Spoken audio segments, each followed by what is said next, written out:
The message was never meant to be sent. Anne Boyle realized that too late. In the exact second her phone vibrated softly against her palm and the confirmation flashed across the screen. The office around her did not change, yet everything felt altered. Air sharper, lights brighter, sounds suddenly intrusive. The moment stretched, heavy and unforgiving, as her eyes locked on the name at the top of the message thread. Julius Henry. Chief Executive Officer. Employer. The man whose presence alone could quiet an entire floor without a word. The man who had never once crossed a professional boundary, never lingered too long, never given her reason to believe he noticed her beyond competence and efficiency. And now, because of one unguarded second, her private thought had landed where it had no business being. Hi family, I need you to please help subscribe and watch my video to the end. Please remember to subscribe to my channel. Let us continue. Her breath caught, not dramatically, but deeply, as though her body had reacted before her mind could assemble the damage. The message was simple. Simple. 2 words that carried weight only because of who had received them. She did not delete it, she could not. The screen showed it clearly, delivered. Anne remained seated at her desk, spine straight, expression neutral, fingers hovering uselessly above her keyboard. Around her, the office continued in its usual rhythm. Phones rang. Keyboards clicked. Someone laughed softly near the printers. The world did not pause for her mistake, and that somehow made it worse. She had worked at Henry Consolidated for nearly 3 years. She had earned her place through quiet diligence, through being reliable, sharp, invisible when necessary. She had learned early that proximity to power required discipline. Julius Henry was not a man people approached casually. He was controlled, deliberate, distant without being cold. Even those who worked closest to him spoke of him carefully, as if volume alone might breach some invisible boundary. Anne had never intended to be anything more than competent in his orbit. The message had been meant for someone else, a name that no longer mattered, a connection that had already begun to fade. Fatigue had dulled her caution. Long hours, endless revisions, the quiet ache of missing something unnamed had all blurred together until her fingers betrayed her. She set the phone face down on the desk, as though distance could undo what had already happened. Minutes passed, then more. No reply came.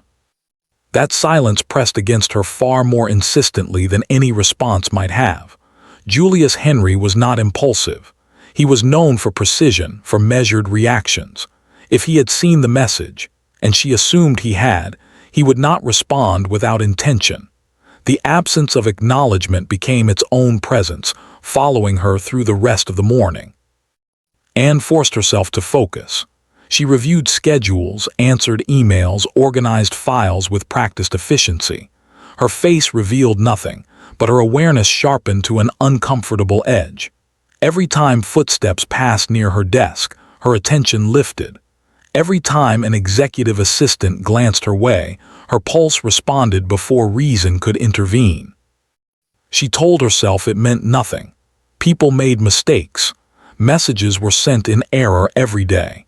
Yet this one felt different, not because of its content, but because of the man who now carried it quietly in his possession.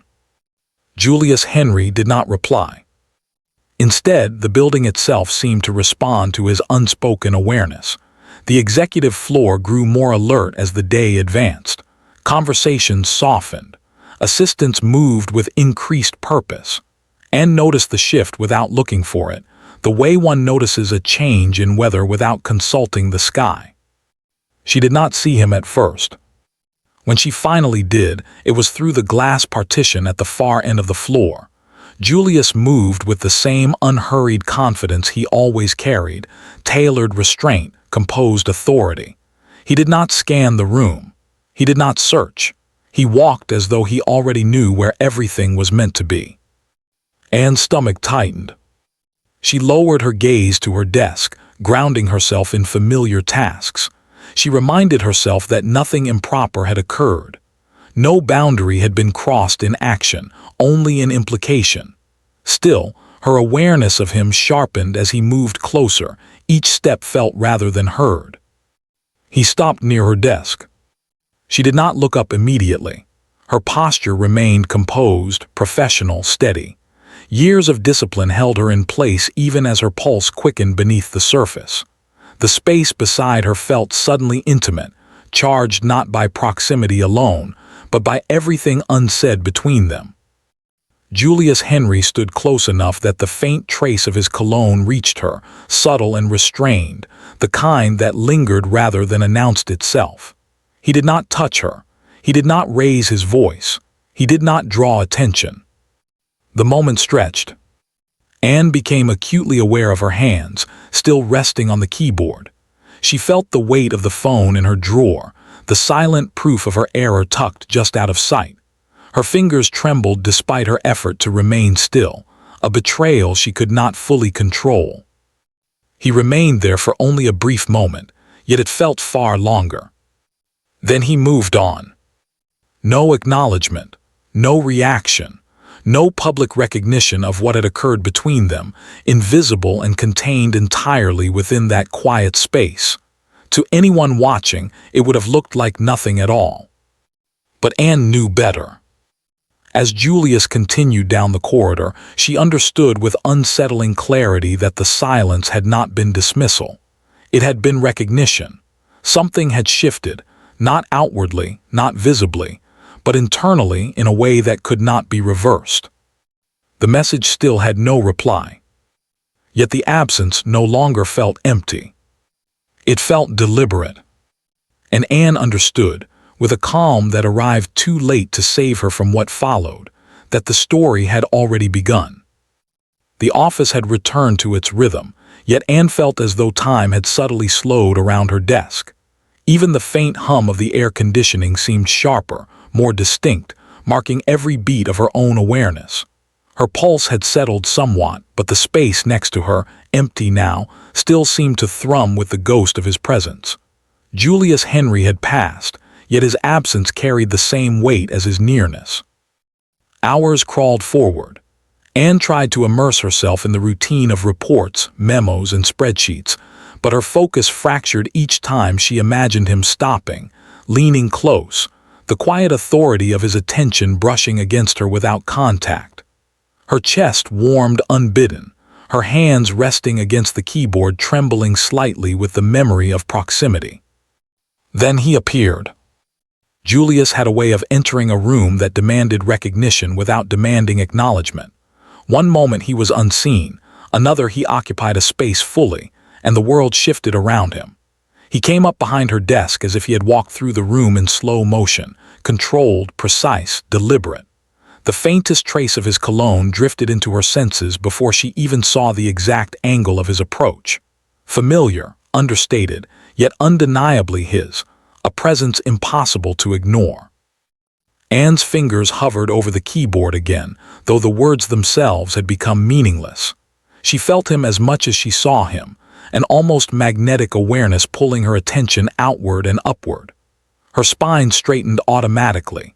She had learned years ago to manage presence, but she had not anticipated the weight of Julius Henry's focus in such a charged, unspoken moment. She could feel the soft brush of air displaced by his movement, the subtle shift of tension as he stopped just beside her, close enough that the heat from his body seemed to reach her shoulder without ever touching it. He did not speak at first. He did not need to. The silence carried with it the gravity of recognition, the acknowledgement of the two words she had sent, and the knowledge of their unintended implications. He allowed her a single heartbeat of this quiet tension before he leaned in slightly, just enough for his voice to reach her directly but privately, the sound low, deliberate, controlled. It was not a command, it was not a question. It was an invitation, a spark suspended in restraint. "Say it again," he murmured. The words were soft, neutral in tone, yet they landed with an intensity that stole her breath. They were not loud enough to reach anyone else, and yet they carried a weight that pressed firmly against her chest. Her mind froze, all rational thought suspended. She could not move, could not speak, could not respond in any way that felt adequate. Her fingers, poised over the keys, began to tremble subtly.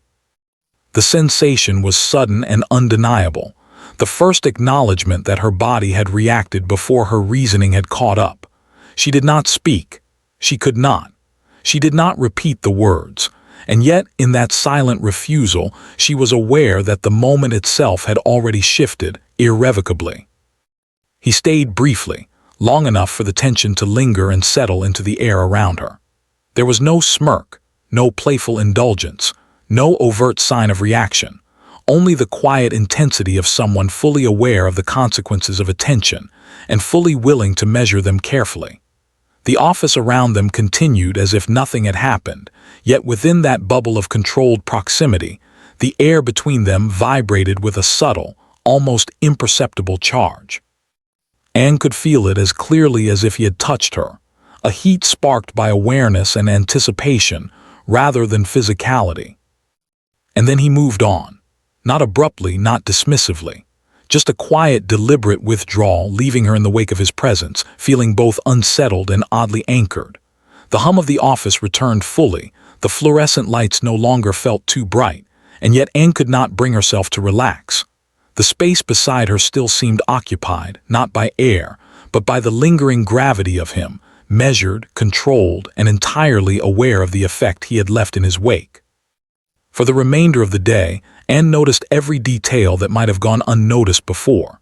The angle of a hallway light as he passed, the soft but purposeful sound of his shoes against the polished floor, the occasional faint draft of his cologne carried along the air currents as he moved through the executive floor. Her awareness of him had sharpened into something taut and electric. Every glance toward the corridor, every distant reflection in the glass walls, reminded her that the message she had sent had changed more than just the conversation. It had shifted the dynamic between them into something she could not yet name but could feel with unrelenting clarity. She left her desk later that evening, not yet ready to confront the reality of the encounter, carrying with her a strange mix of trepidation and anticipation. The office lights dimmed as the cleaning crew moved methodically through the floor. Anne's footsteps echoed faintly against the polished floor, the sound oddly loud in the sudden quiet. She felt, for the first time, the weight of someone's attention lingering long after they had gone, and realized that for the rest of the night, the image of him leaning near her desk, speaking those two soft words, would follow her into every quiet moment. And in that lingering stillness, Anne understood with undeniable clarity. The message had not been a mistake in its impact. Julius Henry had heard her, not just the words, but the emotion embedded within them, and had chosen deliberately to acknowledge it in the only way he could. The tension between them had been set, subtle but real, measured and contained, yet impossible to ignore. The day had ended, yet the story had only begun. The morning after, Anne arrived at the office with her usual rhythm, but the familiar path to her desk felt charged in a way she could not name. Every step echoed with the memory of yesterday's encounter, the quiet murmur of two words that had unsettled her balance far more than she had expected. She could not shake the awareness that he had not merely acknowledged her message. He had measured it, weighed it, and had chosen to respond with a restraint that only intensified the effect. Julius Henry was already in the office, seated at the far end of the executive floor. The sun had risen fully now, filtering through the wide windows, yet the light seemed softer somehow when it fell across him. Anne's eyes flicked toward him almost automatically. He looked like any other day, precise, composed, fully in control.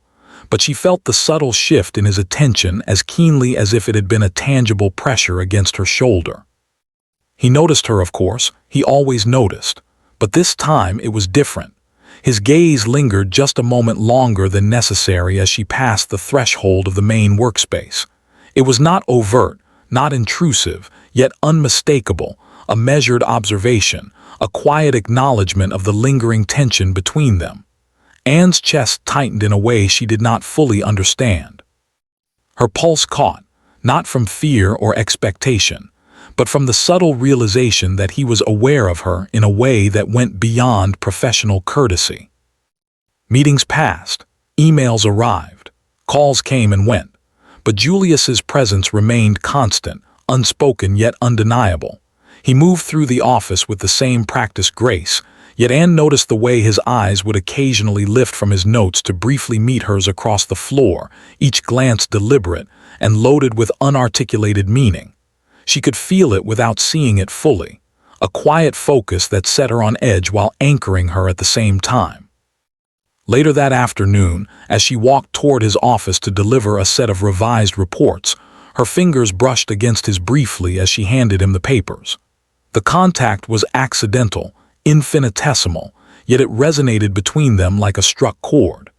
Anne's breath hitched imperceptibly, and she quickly looked away, careful not to meet his gaze. But she had already felt the intention behind his slight hesitation as he accepted the documents.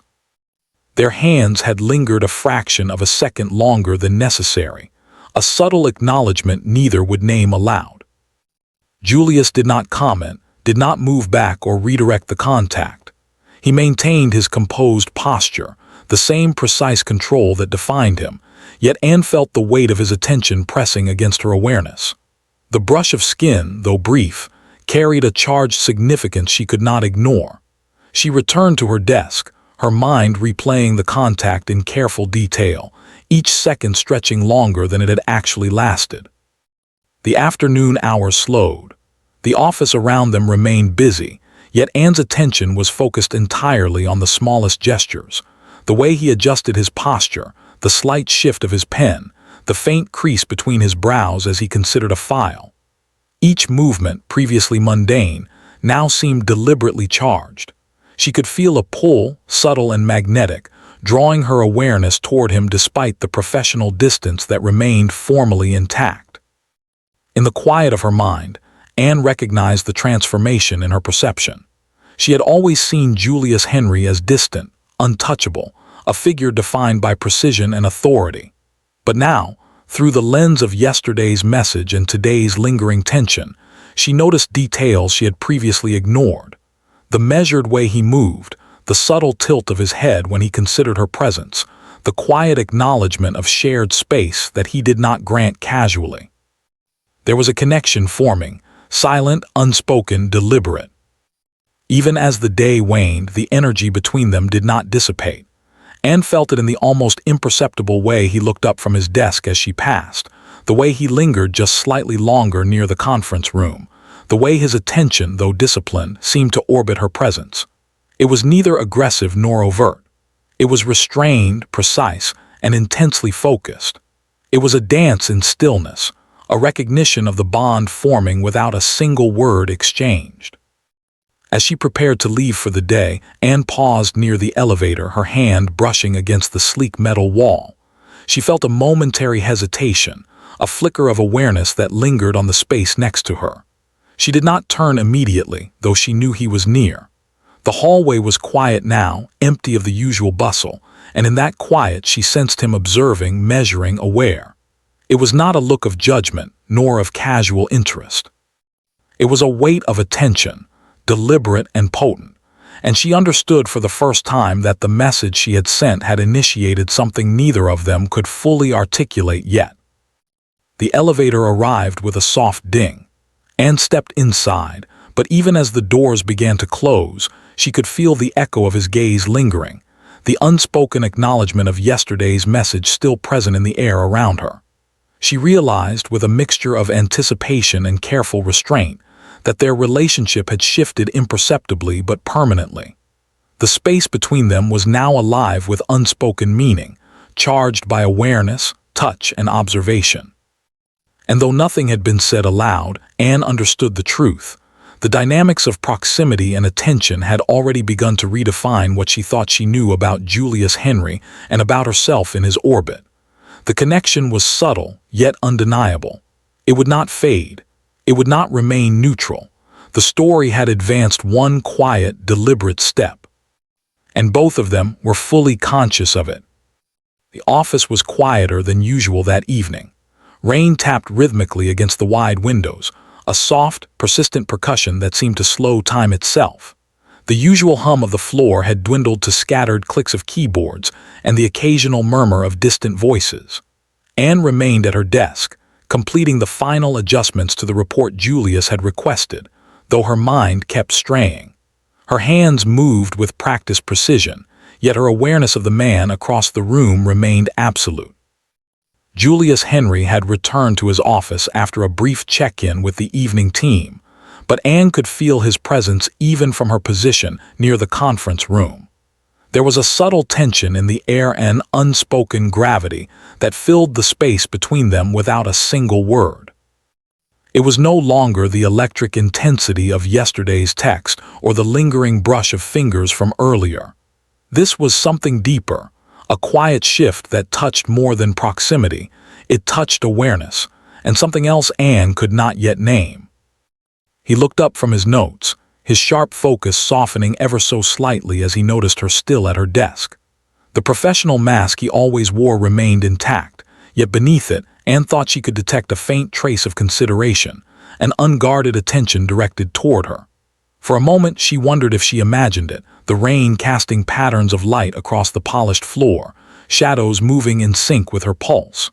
But the weight of his gaze, deliberate and steady, suggested otherwise.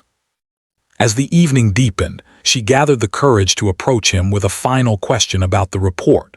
Stepping into his office, she felt the familiar pull, subtle yet undeniable, of his attention. He looked up at her, not with judgment, not with irritation, but with measured interest that seemed almost uncomfortable in its intensity. Anne realized that, for the first time, he was not considering her merely as an employee.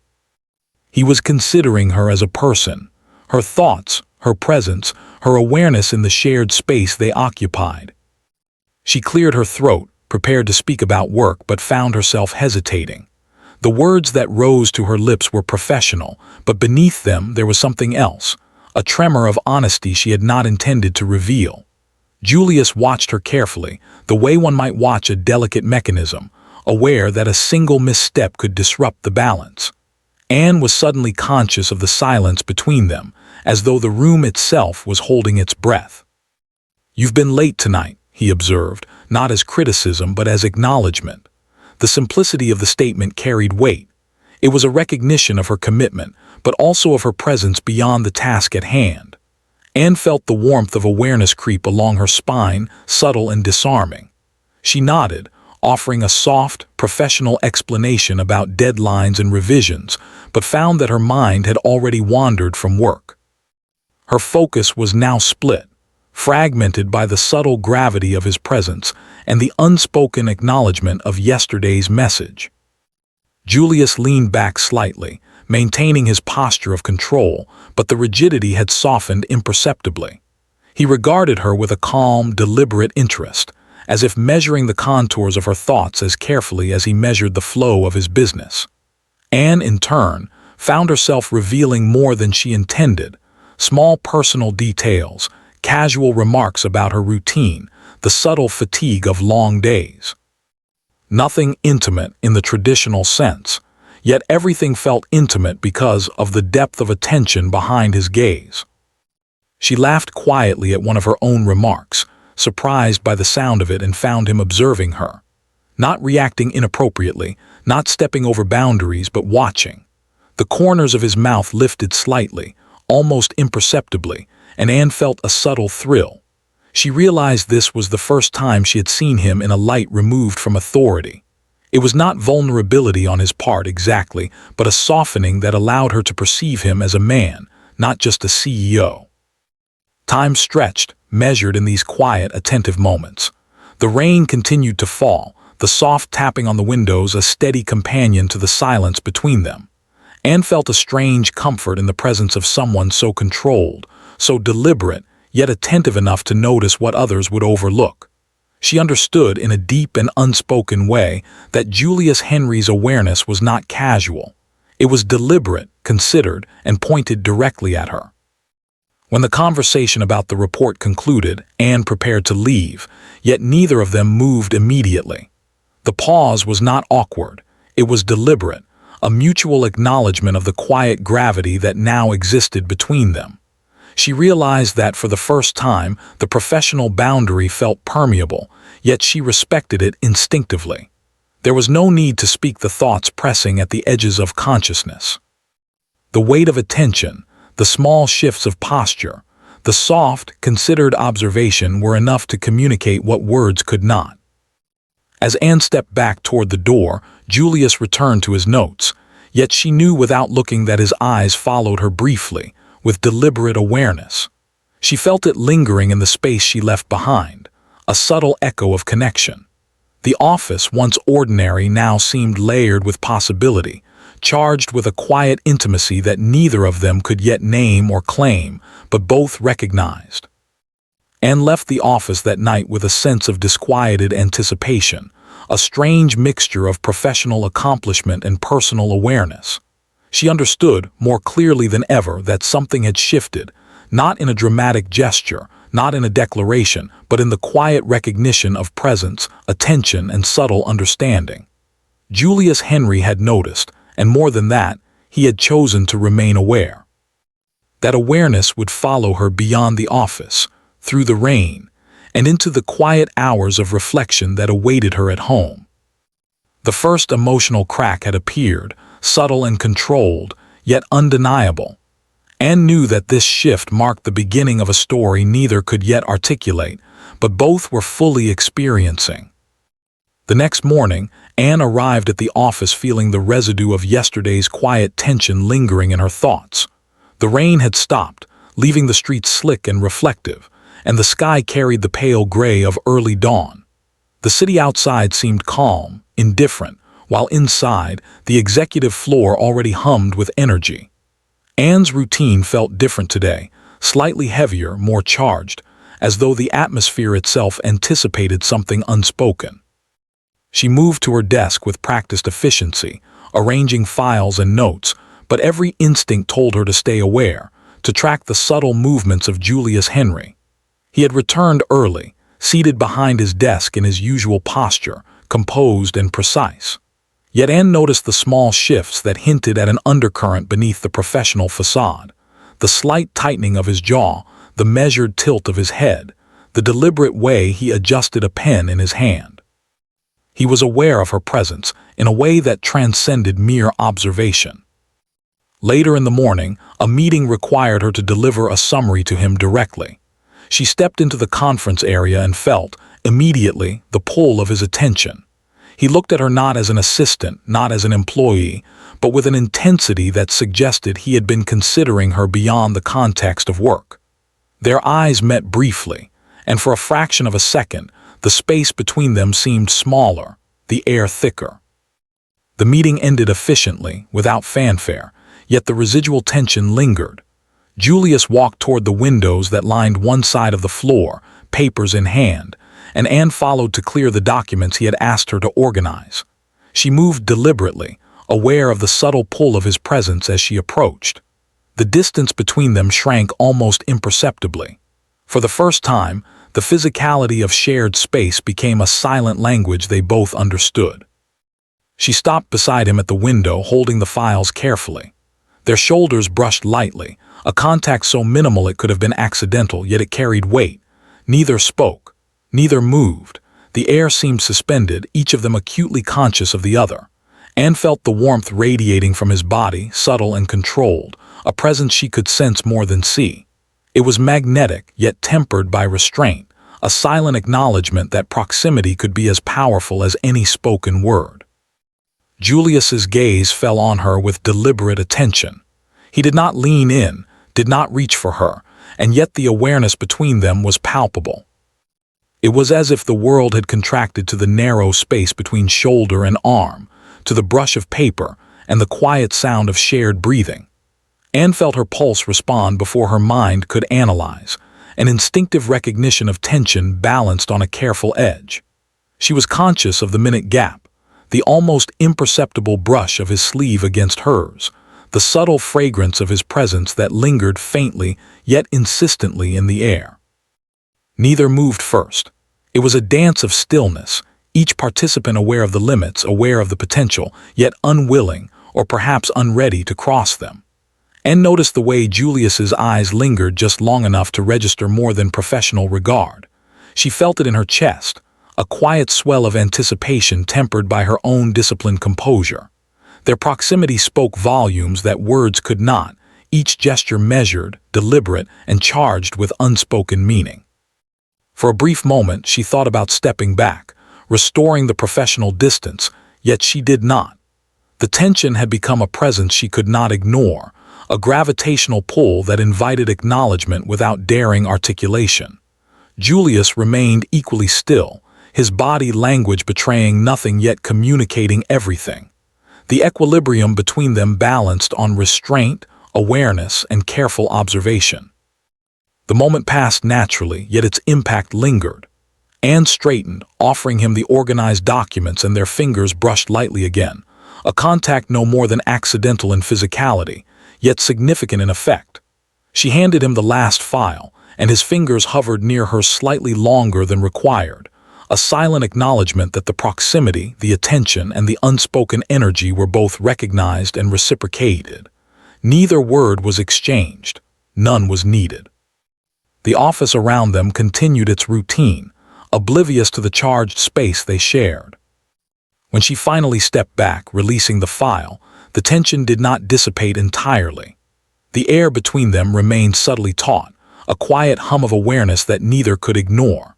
Anne returned to her desk with a heightened consciousness, a realization that proximity alone had the power to awaken unspoken truths. Julius continued his work, but Anne could sense the residual awareness in the room, a quiet acknowledgement of a connection forming, delicate, deliberate, and full of potential. She caught herself stealing glances at him throughout the morning, each time noting the subtle shift in his posture, the controlled precision of his movements, the intensity with which he regarded the room. She realized they were now engaged in a silent negotiation of presence, a balance of desire, observation, and restraint, measured with care by both parties. Neither had acted on impulse, yet the shared awareness marked a profound shift, something neither could name but both fully recognized. By midday, Anne understood the truth of the moment. They were closer now than they had been before, not in action but in awareness, not in words but in shared understanding. The first step into mutual recognition of tension, desire, and restraint had been taken. The story was advancing, deliberate and measured, carrying them toward a place where emotional vulnerability would meet physical presence, yet neither had dared to cross the final boundary. The afternoon light shifted across the office floor, brushing along polished surfaces and reflecting faintly in the windows. Anne sat back at her desk, fingers poised over the keyboard, aware of Julius Henry's presence without seeing him. She realized the first physical brush. The quiet shared space at the window had left a mark not on her body, but on her awareness, her focus, her perception. The almost touch, the near proximity, the awareness of him in her orbit had become a quiet force, pulling her attention and subtly shifting the dynamics she had previously believed were fixed and professional. Anne exhaled softly, realizing the truth of it. Something had begun that neither could stop. Neither had acted recklessly, yet both were aware that the delicate boundary between restraint and intimacy had shifted, ever so slightly but irrevocably. The day continued, yet the story between them moved forward, measured, deliberate, and charged with unspoken understanding. The tension lingered like the faint scent of rain in the office air, subtle but undeniable, a promise of what was to come. The next day, the office had its usual rhythm, but Anne felt a heightened awareness of Julius Henry from the moment she stepped through the door. His presence seemed to occupy the entire floor, subtle but undeniable, like a current running through the air. Every step she took toward her desk carried with it the memory of yesterday's proximity, the quiet brush of their shoulders, and the unspoken recognition of tension that lingered between them. Mid-morning brought a high-stakes meeting with department heads. The atmosphere in the conference room was controlled but tense, the kind of environment that demanded attention to every detail, every subtle shift in tone. Anne had prepared thoroughly, reviewing reports and charts, knowing that Julius would be precise in his expectations. She carried herself with composure, as she always did, yet beneath the professional veneer, her awareness of him was acute. She noticed the way he positioned himself at the head of the table, the slight crease of his brow, the way he scanned the room with eyes that missed nothing. And inevitably, those eyes fell on her more than once, with an intensity that made her pulse subtly uneven. The meeting commenced, formal discussion flowing as planned, but Anne remained conscious of the subtle interplay between them. Her attention was divided, measuring the space between them, noting the way he leaned slightly toward the presentation materials, the small shifts in posture that hinted at awareness of her presence. Her own responses were careful, precise, professional, yet the undercurrent of tension threaded through every gesture. At one point, a minor discrepancy in the report required her to step closer to clarify the data. She moved beside him, holding her tablet and pointing to the figures. As she did, her elbow brushed lightly against his arm, not accidental this time, not fleeting. The contact was slight, almost imperceptible to anyone observing, but for the two of them it resonated. Julius did not pull away. He did not comment. Instead, he allowed the touch to remain, his hand hovering near hers briefly, a quiet acknowledgement of the proximity and awareness between them. Anne felt a subtle jolt of heat, not from embarrassment but from the intentional gravity of his presence. The contact, however slight, was not incidental. It was measured, deliberate, and charged with unspoken meaning. Her chest tightened, awareness sharpening in response to his restraint. Neither of them moved first, and yet the silent communication was clear. It was as if the world outside the conference room had disappeared, leaving only the two of them in a space defined by careful observation and quiet tension. The meeting continued, yet every so often their hands nearly touched again, papers exchanged, pens passed, brief adjustments of presentation materials. Each movement was small, professional in appearance, yet imbued with the weight of recognition. Anne noticed how he seemed acutely attuned to her position, adjusting slightly when necessary to maintain a proximity that was intimate in awareness, yet strictly within boundaries. The awareness of his restraint made the moments feel heavier, more significant than any words exchanged. When the meeting concluded, Anne prepared to step back and return to her desk. Julius remained seated for a moment, reviewing notes, but his attention did not waver.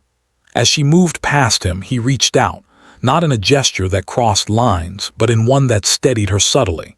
His hand rested lightly on her elbow, firm and intentional, guiding her without touch that would be considered inappropriate. Anne felt the warmth of his palm against her skin, an understated contact that conveyed awareness, care, and control simultaneously. She lifted her gaze and met his eyes briefly, and in that instant, the unspoken acknowledgement of the day's tension passed between them. She moved away, her pulse elevated but her composure intact. The office around them returned to normal rhythms, but Anne's awareness of him lingered like a subtle echo. The deliberate touch, restrained yet meaningful, had left an imprint she could feel in her awareness and in her thoughts. It was the first intentional physical acknowledgement of the tension building between them, and it marked a clear evolution in their relationship, from proximity and observation to active, controlled interaction. Anne returned to her desk, organizing documents with steady hands. But her mind replayed the contact, dissecting its impact. She realized that Julius Henry's attention was no longer neutral. It had weight, consequence, and purpose. The first touch had been brief and unobtrusive to the outside observer, yet to Anne, it resonated with the significance of an unspoken contract, an understanding of presence, control, and restraint that neither would articulate yet both fully acknowledged. The day progressed with routine tasks, yet Anne's awareness of the subtle dynamics between them remained heightened. Every glance, every step, every shift of posture carried additional weight. She understood with a quiet certainty that Julius Henry's deliberate restraint was as powerful as any overt gesture. The connection was evolving, incremental, measured, and undeniable. They were no longer merely occupying the same office. They were navigating a landscape of awareness, attention, and subtle, controlled intimacy. As the evening approached, Anne prepared to leave, her movements deliberate and precise, yet her awareness of the first touch lingered. The quiet resonance of the contact carried with it a promise of further acknowledgement, further tension, and the inevitability of a deeper emotional connection that neither could yet fully name. Julius remained at his desk, focused, but she knew the awareness persisted between them, unspoken yet profoundly present. The first touch had passed, but its impact would linger, and both of them, in their own ways, recognized that the story between them was moving forward, deliberate, controlled, and filled with unspoken anticipation. The office had emptied for the evening, leaving a quiet calm that contrasted sharply with the usual clamor of the day. Rain had returned in soft, steady taps against the windows, echoing faintly through the otherwise still space. The glow of desk lamps and computer screens cast warm, muted light across the floor, painting the polished surfaces in gentle reflections. Anne Boyle lingered near the filing cabinet, finalizing some end-of-day tasks, her movements measured, deliberate. Yet every motion was shadowed by the awareness of him, Julius Henry, somewhere nearby. He was standing by the large windows at the far side of the floor, reviewing reports with a calm, precise focus. But she felt his attention before she saw him, as though the space between them had become a current she could sense in her chest. The office felt smaller somehow, compressed around the two of them by unspoken tension, by the gravity of what had been building for days. Each step she took toward him carried the echo of previous encounters, the brush of shoulders, the light touch at the elbow, the shared awareness that had grown heavier, deeper, and more intentional with each passing moment. She approached quietly, carrying a folder with documents he had requested. The air between them was charged with a subtle energy, neither aggressive nor overt, yet undeniable in its presence. Julius looked up as she neared, his gaze softening slightly, almost imperceptibly, a shift that spoke volumes more than any words could. He set the papers down on the edge of the desk, close enough for their fingers to brush as she arranged them, and neither pulled away. The moment was still, suspended, deliberate. Anne felt her breath catch in her throat, not from fear, not from anticipation alone, but from the gravity of his attention, precise and measured, fully aware of her presence. She lifted her eyes, meeting his, and for a fleeting instant the professional distance dissolved into something raw, unspoken, and mutual. Julius did not speak, yet the calm intensity of his gaze conveyed understanding, recognition, and an invitation she could not ignore. He stepped slightly closer, the movement subtle, controlled, as though testing the boundaries of proximity without forcing them. Anne felt the warmth of his body, steady and measured, a presence that resonated with unspoken intent. Her hands rested on the desk, fingers brushing the folder, but she was acutely aware of the tension threading through the space between them. Neither moved impulsively. There was no rush. The slow, deliberate pace amplified the intimacy of the moment, making each heartbeat feel amplified, each breath shared in silent acknowledgement. Anne spoke softly, her voice nearly lost to the hum of the quiet office, sharing a thought or reflection that had arisen in the course of her day. Julius listened, his expression unreadable yet attentive, eyes fixed on her with unwavering focus. There was no judgment, no interruption, only attention, deliberate and unflinching. She felt exposed, not in fear, but in the quiet realization that someone was truly noticing her, seeing her beyond the professional role she had always occupied. And then, without a word, he moved even closer. His hands remained at his sides, yet the proximity alone conveyed intent. The air between them thickened, charged with the tension of restrained desire and deliberate awareness. Anne's pulse quickened, the steady rhythm of the office now echoing in her chest. She felt her shoulders shift slightly, instinctively responding to the gravitational pull of his presence, aware that the space between them no longer existed in simple professional terms. Julius lifted a hand, cupping her face with a care that was deliberate, measured, and entirely intentional. The gesture was slow, allowing her the space to step back if she chose, yet conveying a certainty that words could not match. Anne felt the warmth of his hand against her skin, steady, firm, grounding, yet carrying the subtle promise of intimacy. She did not pull away. Instead, she met his gaze, her own breath shallow, anticipation building in quiet tension. The kiss, when it came, was slow, careful, and deliberate.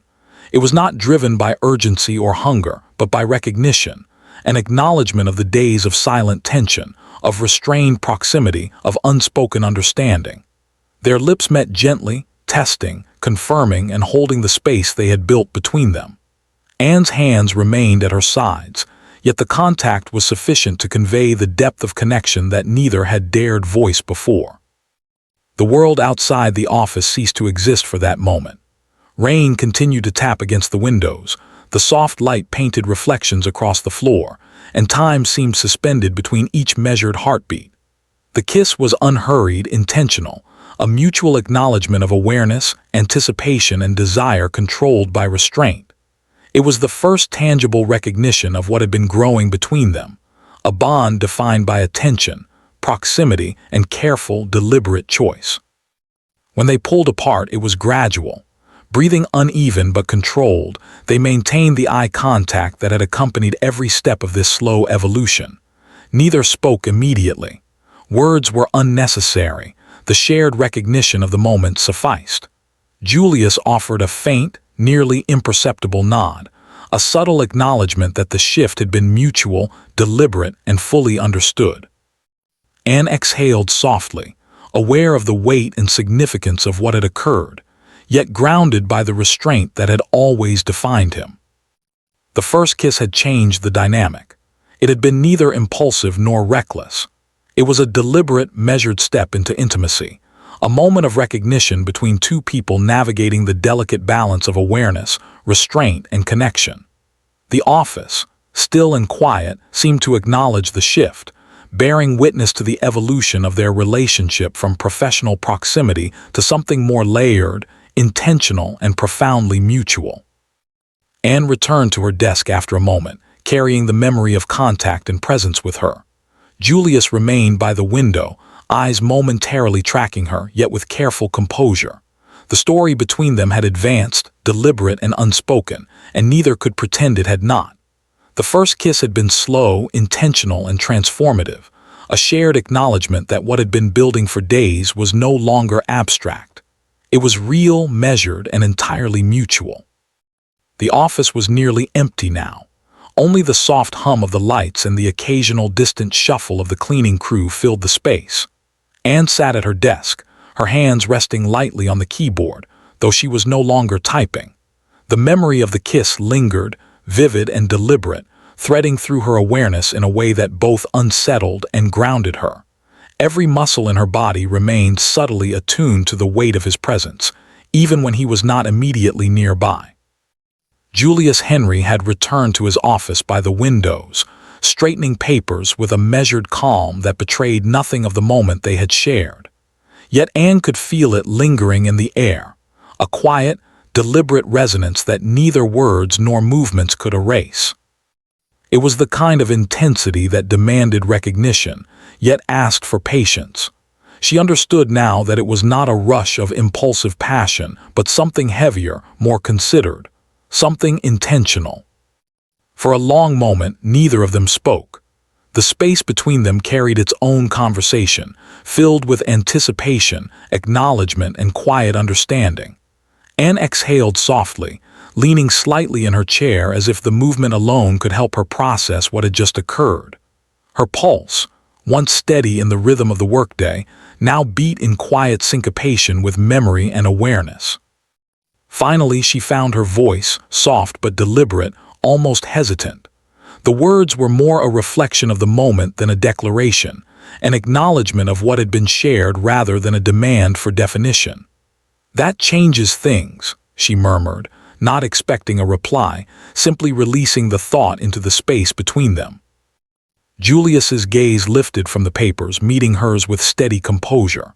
For the first time since the kiss, a trace of acknowledgement appeared in his expression, a subtle nod, a slight softening around the eyes. He did not speak immediately. His silence was deliberate, controlled, carrying weight.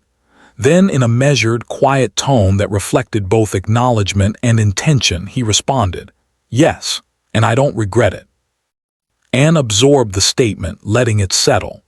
There was no grand declaration, no dramatic flourish, only the steady recognition that they had both crossed an invisible line, together, intentionally and without impulse. The restraint that defined him remained intact, yet the acknowledgement carried a quiet intimacy, unspoken yet profoundly understood. The afternoon waned and Anne continued her work, though the rhythm of the office no longer felt entirely ordinary. Each glance toward his office, each step past his desk, carried with it a lingering awareness of proximity, of shared recognition, of tension transformed into connection. Julius maintained his usual composure, attending to reports and schedules with his characteristic precision, yet Anne noticed the subtle shifts in his attention, the way he observed her presence without intruding, the way his awareness of her seemed constant yet restrained. When it was time to leave, Anne paused briefly near the elevator, collecting her belongings. She felt the pull of anticipation, tempered by deliberate patience, knowing that the dynamic between them had fundamentally shifted. The kiss had been a bridge, careful, measured, and mutual, but the path beyond it required the same thoughtfulness and restraint. She understood instinctively that neither would rush, neither would overstep, yet both were acutely aware of the evolving connection. Julius did not follow her to the elevator. He remained in his office, yet Anne felt the residue of his awareness lingering in the quiet space. The intensity was no longer immediate, no longer physical, but it persisted in the subtle echoes of proximity, the unspoken acknowledgement of shared experience, the deliberate attention that had always defined him. She understood that this was a new phase, one of measured intimacy, awareness, and mutual respect. As the doors closed behind her, Anne allowed herself a quiet exhale, leaning against the wall for a brief moment. She reflected on the weight of the kiss, the resonance of touch, and the deliberate acknowledgement of what had transpired. It was a connection built not on impulse or declaration, but on shared awareness, careful restraint, and intentional presence. She felt a profound shift in her own understanding of him, and of the delicate balance they had begun to navigate together. The evening descended into quiet, and Anne walked home under the dim glow of streetlights, the memory of the kiss lingering like a subtle warmth in her chest. The awareness of connection, of recognition, of restraint and consideration followed her. She understood now that what had been shared was more than a single moment. It was the foundation for something deliberate, measured, and enduring, a story unfolding slowly, intentionally, and profoundly mutual. And though the kiss was over, its impact remained, echoing in the spaces between them, in their awareness, and in the careful anticipation of the next encounter. The aftermath was quiet, controlled, and full of promise, a testament to the deliberate care and respect that defined the connection between Anne Boyle and Julius Henry. The following week, the office carried on as usual, yet for Anne, nothing felt ordinary anymore. Every interaction, every glance, every movement across the floor seemed charged with layers of unspoken understanding. She and Julius had returned to routine, professional conversations, reports, and meetings, but the awareness of their shared moments lingered like a quiet current beneath the surface. Their connection was no longer a fleeting moment. It had settled into a persistent, subtle gravity that neither could ignore. Rumors, as expected in such an environment, began to circulate. Small whispers behind closed doors, hushed conversations near the break room, and the occasional glance that lingered longer than necessary reached her ears. Yet Anne remained composed. She had long since learned to navigate office dynamics with careful precision, but this was different. This was not about professional reputation. It was about boundaries and trust. She felt the weight of awareness, not just of Julius's attention, but of the responsibility they both carried to maintain control over how it unfolded. Julius, as always, noticed. He was quiet in his response, unflinching but deliberate in action. In the briefest moments when a colleague's gaze lingered too long or a question hinted at intrusion, he would subtly shift the conversation, redirect attention, or guide Anne away without making a scene. There was no claim, no overt possession, only protection, precise and intentional. Anne felt it quietly, a presence that reassured without suffocating, an acknowledgement of care without intrusion. One afternoon, a particularly pointed question from a coworker caught her mid-step near the conference room. Anne felt the familiar tightness in her chest, the awareness of scrutiny, but before she could respond, Julius appeared calm and composed, standing beside her as if she were the only person in the room that mattered. He offered a polite redirection, his tone neutral, controlled, yet unmistakably protective. The tension eased immediately. Anne exhaled subtly, aware that his presence, deliberate and measured, was a shield in a world that often sought to define her through others' assumptions. Beyond office politics, Anne began to recognize a deeper dimension to their connection. Conversations remained professional, yet they were laced with layers of understanding, humor, and subtle acknowledgement of shared awareness. Small gestures, a brief touch on a file, a lingering glance across the floor, a soft nod of recognition, became the vocabulary of their unspoken communication. Every interaction carried weight, and every moment of restraint strengthened the trust between them. Anne herself began to assert boundaries with quiet confidence. She was no longer merely receptive to his attention. She recognized the equilibrium in which they both operated. Their connection was not one-sided. It was a shared responsibility, built on awareness, respect, and intention. She navigated the office with careful poise, knowing that Julius's attention was deliberate, but also understanding that her own agency mattered equally in the dance of proximity and connection. The dynamic became more layered over time. Meetings, reports, and deadlines were punctuated by subtle exchanges that communicated trust, consideration, and mutual acknowledgement. Julius did not need to speak to declare interest.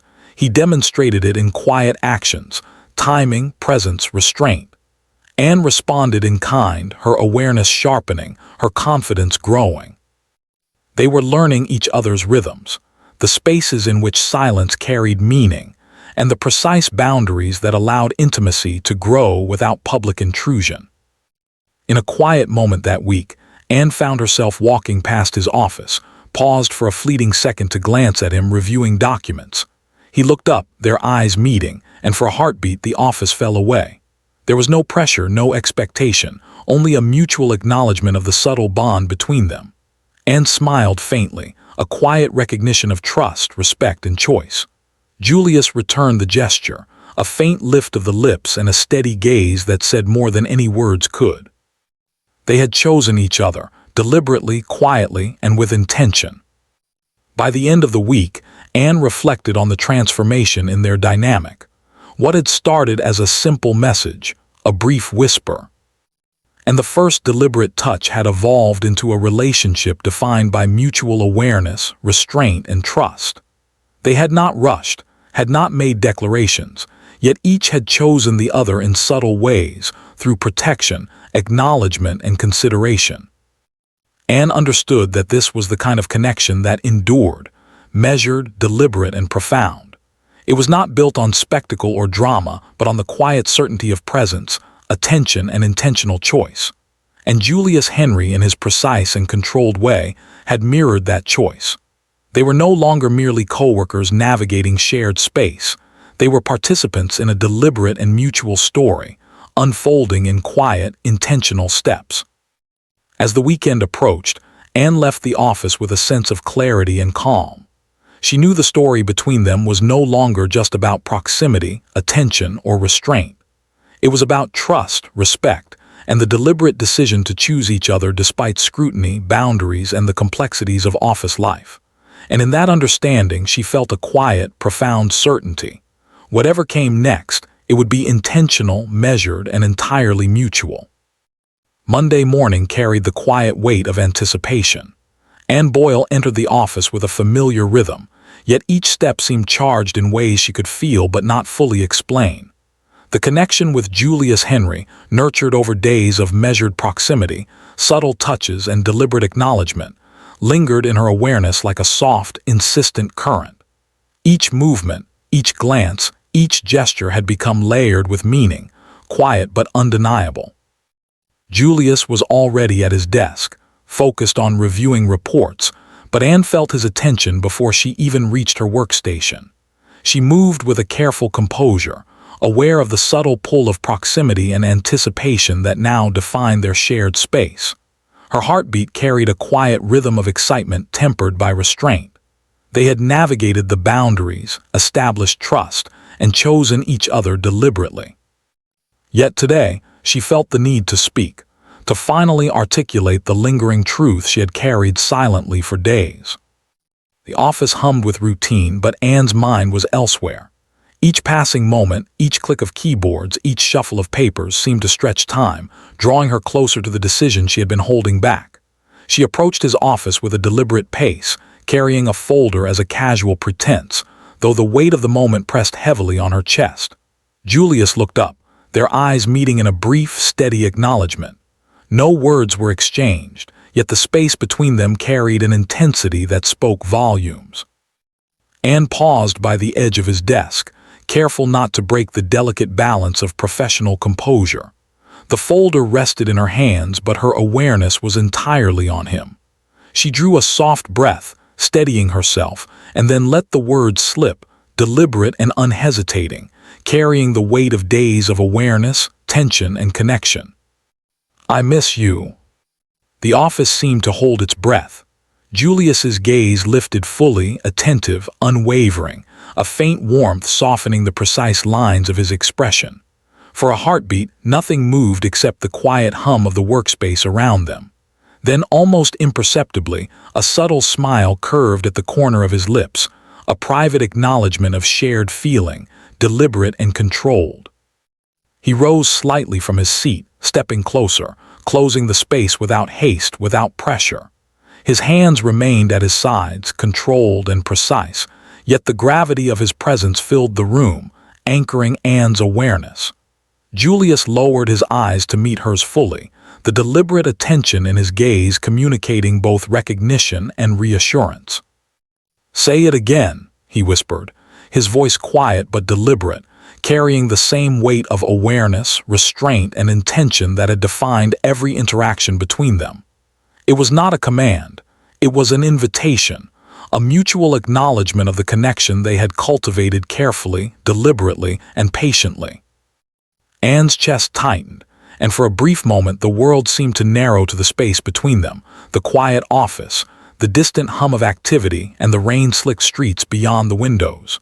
She met his gaze, understanding fully the depth of the unspoken promise in that moment. Slowly, intentionally, she repeated the words, letting each syllable carry the full weight of awareness, connection, and acknowledgement. "I miss you."